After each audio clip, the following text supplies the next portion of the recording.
যুক্তরাষ্ট্রের গোয়েন্দা সংস্থা নাকি শেখ হাসিনার পদত্যাগপত্র খুঁজে পায়নি, তাই হোয়াইট হাউস বলছে তিনি এখনো বাংলাদেশের বৈধ প্রধান। ইললিগাল নির্বাচন করাতে পারবে না ইউনূস সরকার।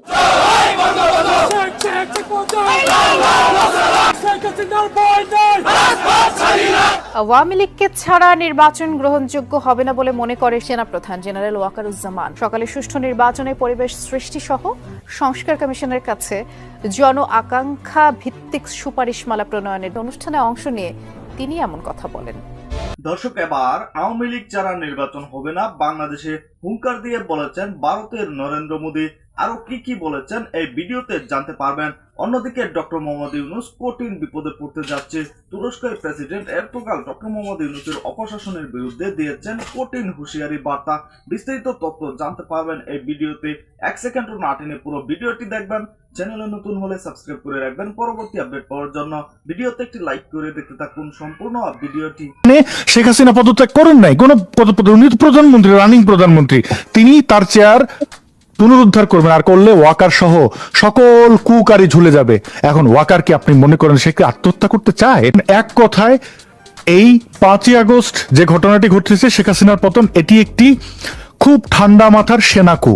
আরেকটি প্রশ্ন হচ্ছে আপনার কাছে যে সেনা প্রধানের ভিতর কি কোনো ভীতি কাজ করছে? কারণ এই হুঙ্কার গুলো কম না, কিন্তু নাম ধরে তাকে কিন্তু থ্রেট করা হয়েছে এবং সেনা ক্যান্টনমেন্ট রক্ষা করার জন্য তিনি কি এখন এই ধরনের কথা বলেছেন? যদি তিনিও পাল্টা কোনো কথা বলেন, নিশ্চয়ই ক্যান্টনমেন্ট ভেঙে গুড়িয়ে দেওয়া হবে। কি মনে হয় আপনার? এবার হচ্ছে সেনাপ্রধান, আমাদের মহামান্য সেনাপ্রধান সাহেব যে বক্তব্য রেখেছেন, এই বক্তব্যটি কেন রেখেছেন? এক কথায় এই 5ই আগস্ট যে ঘটনাটি ঘটেছে, শেখ হাসিনার পতন, এটি একটি খুব ঠান্ডা মাথার সেনাকু। এবং সেনাকুটি যে ঘটেছে তার মবস্টার হচ্ছেন এই ওয়াকার এবং তার স্টেক হোল্ডার, এই সেনাকুর স্টেক হোল্ডার যারা রয়েছে, যাদেরকে আপনারা মহান বিপ্লবী, ছাত্র বিপ্লবীদের চেনেন, যে সকল নাম কি এদের নাম, হাসনা, সার্জিস, ডারবি, ওর নাম ডারবি না, যে বলেছিল কি না নাম, যাই হোক। তো তারা বলছে যে হ্যান করেঙ্গে ত্যান করেঙ্গে, সেনাবাহিনী এই সেনাবাহিনী সেই। ওরাই কেন বলছে? ছাগল লাফায় খুঁটির জোরে। খুঁটির জোরটা কোথায়? একসাথে বসে আকামটা করেছো। ওরা এই কথা বলছে কারণ ওরা জানে তুমি ওয়াকার কিছু করে দিলেই কিন্তু আমরা মুখ খুলে দেবো, আসল ঘটনা ফাঁস করে দেব। তো ওয়াকারের সেই হ্যাডাম নাই যে ওদেরকে বলবে বা ধরবে। লীগকে ছাড়া বাংলাদেশের ইলেকশন করতে চান, আপনার কিন্তু ফলাফলটা পূর্ব থেকে নির্ধারণ করে দিতে হবে। আওয়ামী লীগ ছাড়া বাংলাদেশের বৃহত্তম রাজনৈতিক দল হচ্ছে বিএনপি। তো আওয়ামী লীগ ছাড়া যদি ইলেকশন হয়, তাহলে বিএনপির একপাক্ষিক নিরঙ্কুশ বিজয় ছাড়া কিন্তু এটি একমাত্র ফলাফল। তো সেক্ষেত্রে যদি এনসিপি কে সরকার বিজয়ী করে দেখাতে চায়, জামায়াতকে সরকার যদি বিজয়ী দেখাতে চায়, তাহলে তাদের বিজয়ী করার দায়িত্ব কিন্তু বিএনপি কে নিতে হবে। বিএনপি কে আগে থেকেই বলে দিতে হবে যে এনসিপি এই আসনটিতে জিতবে, এনসিপি এই আসনটিতে জিতবে। পূর্ব নির্ধারিত ফলাফল ছাড়া কোন ধরনের ইলেকশন এই দখলদার ফ্যাসিস্ট ইউনূস সরকারের পক্ষে করা সম্ভব নয়, হবে না। নির্বাচন আমি মনে করি না যে এই আওয়ামী লীগের পার্টিসিপেশন ছাড়া একটা নির্বাচন যদি হয় সেটা গ্রহণযোগ্য হবে কিনা এই প্রশ্নে আমি মনে করি এটা গ্রহণযোগ্য হবে না। তারা তাদের রাজনৈতিক দৃষ্টিভঙ্গিতে করছে, কিন্তু জনগণ হিসাবে আমরা বলবো যে এটা তো একটা অধ্যায়, এই অধ্যায়কে তো অস্বীকারও আমরা করতে পারবো না। তাহলে এই অধ্যায়ের সমাধান কিভাবে হবে সেটা রাজনৈতিক দলগুলো ঠিক করা উচিত।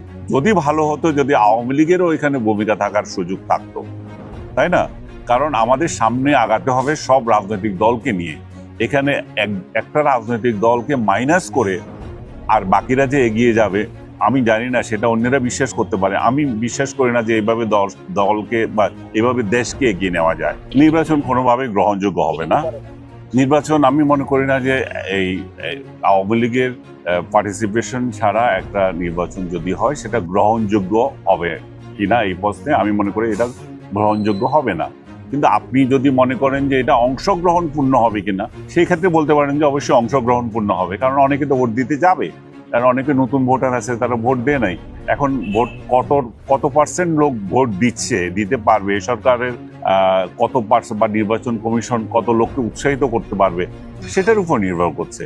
কিন্তু আপনি যদি বলেন যে রাষ্ট্রের মধ্যে যে একটা ইনক্লুসিভ ইলেকশন, যেটার গ্রহণযোগ্যতা দেশের মধ্যে থাকা, আন্তর্জাতিক অঙ্গনে থাকা, সেই ক্ষেত্রে আমি মনে করি না যে আওয়ামী লীগকে বাদ দিয়ে যে নির্বাচনটা হবে সেটা ওইভাবে গ্রহণযোগ্যতা হবে এবং গ্রহণযোগ্যতা পাবে। সেটাও অতীতের নির্বাচনগুলোর মতোই একটা হবে, ম্যান্ডেটের সমস্যায় ভুগবে, এবং সেটা নিয়েও আপনারা দেখবেন যে সামনে আবার আন্দোলন হবে, সেটা নিয়েও প্রশ্ন উঠবে। আমি সবসময় তরুণদেরকে স্বাগত জানাই, সেটা এনসিপি হোক আর যে হোক, যে প্রত্যেক দলে তরুণ নেতাদেরকে আমি স্বাগত জানাই। এনসিপির কাছে আমাদের একটা আশা ছিল, তারা আওয়ামী লীগ বিএনপির এই যে একটা একদলীয় ধারা, যে গদ বাঁধা রাজনীতি, সেটার বাইরে এসে তারা কিছু করবে, কিন্তু এখনো পর্যন্ত তারা সেটা কিছু দেখাতে পারেনি। বরং তারা সেই পুরনো কায়দাতে আছে, তারা সেই চাঁদাবাজিতে আছে, তাদের অপরিপক্কতা বিশাল এবং তাদের সাংগঠনিক ভিত্তি এখনো তৈরি হয়নি। তো তাদের অভিজ্ঞতা দরকার আছে। আমার মনে হয় সামনের দিনে হয়তো তারা যদি নেতৃত্ব যদি সৎ থাকে, জনগণের কাছে গ্রহণযোগ্যতা পাবে, কিন্তু এই সামনের নির্বাচনে তারা কিছু করতে পারবে এই মুহূর্ত পর্যন্ত বলা যায় না। যে উদ্দেশ্য নিয়ে আপনি শেখ হাসিনাকে সরালেন, সেই উদ্দেশ্য যদি আপনি বাস্তবায়ন না করতে পারেন, শেখ হাসিনার সরিয়ে আমরা কি চেয়েছি? আমরা চেয়েছি একটি গণতান্ত্রিক সমাজ, যেখানে গুম খুন থাকবে না, যেখানে চাঁদাবাজি থাকবে না, যেখানে হত্যা হানাহানি থাকবে না। কিন্তু আজকের ব্যারোমিটারে আমরা দেখছি যে তার থেকে খারাপ হয়েছে। তো তাহলে জুলাই চেতনা তো সেটাই। জুলাই চেতনাটা কি? জুলাই চেতনা কি আকাশে ঘুরতেছে যে আমি ধরবো চেতনা? চেতনা তো দেখবো যে আমরা যারা যে রাজনৈতিক দলগুলো আছে তারা সেটাকে কতটা ধারণ করে। আমরা সেটা ধারণ করছে, তাদের চেহারা দেখলে তো বুঝবো। নাহিদের চেহারা দেখলে বুঝবো যে তারা এনসিপির ভবিষ্যৎ কি। সার্জিসের চেহারা দেখলে বুঝবো, আমরা তারেক রহমানের চেহারা দেখলে বুঝবো যে বিএনপি কোথায় যাবে, কিংবা জামাতের নেতাদেরকে দেখবো যে জামাত কি করবে। এই আদর্শগুলো, চেতনাগুলো, এগুলো তো কারো কিতাবে লেখা থাকলে হবে না। এগুলো সেই দল, যে দলগুলোর সাথে জড়িত, তারা সেটাকে বাস্তবায়ন করতে হবে। আমাদের একজন আন্তর্জাতিক মাঠের খেলোয়াড় আছেন, তিনি নিজেকে লোকাল মাঠের প্লেয়ার বলেন না, বলেন তিনি ইন্টারন্যাশনাল প্লেয়ার। সেই ইন্টারন্যাশনাল মাঠের খেলোয়াড় ডক্টর ইউনূসের এই ইন্টারন্যাশনাল ডিপ্লোমেসিতে কি অবস্থা, সেটা নিয়ে আজকে একটু কথা বলবো। তিনি যখন অবৈধভাবে ক্ষমতা নিলেন, তখন তার বিরোধীরা, শত্রুরাও মনে করেছিলেন যা হোক অন্তত তিনি দায়িত্ব নিয়েছেন, সেহেতু দেশের অনেক উন্নতি হবে, দেশের অর্থনৈতিক কোনো অভাব থাকবে না, দেশের যে রিজার্ভ সংকট বলে আমরা শুনতাম সেই রিজার্ভ সংকট আর থাকবে না, ডলারের পর ডলার রিজার্ভ উপচে পড়বে, বিনিয়োগ চলে আসবে, কারণ সারা পৃথিবী তার বন্ধু, সারা পৃথিবীতে তিনি সেলিব্রিটি, গ্লোবাল সেলিব্রিটি। তো এরকম একজন ইন্টারন্যাশনাল প্লেয়ার ডক্টর ইউনূস 1 বছরের মাথায় যে এরকম অবস্থা, এরকম বেকায়দায় পড়বে, এটা বোধহয় তার শত্রুও চিন্তা করতে। তুরস্ক একদম সম্প্রতি জানিয়ে দিয়েছে পররাষ্ট্র মন্ত্রণালয়, এই 2-1 দিনের ঘটনা, যে কোনো নির্বাচিত সরকার ছাড়া বাংলাদেশে তারা কোনো চুক্তি করবে না। বিনা মেঘে ডক্টর ইউনূস ইন্টারন্যাশনাল প্লেয়ার, তার মাথায় এমন একটা বজ্রপাত ঘটেছে যে এখন তিনি না পারছেন সইতে, না পারছেন কিছু কইতে। এখন তার একটাই গান, সেই 5 বছর ইউনূসকে দেখতে চাই, এই গান আর ফেসবুকে শোনা যায় না, এই ক্যাম্পেইন আর দেখা যায় না। এখন ইউনূস বলছে 22 ফেব্রুয়ারির মধ্যে আমার একটু যাইতে দাও, আমি যদি একবার যাইতে পারি আমি আর ফিরে তাকাবো না।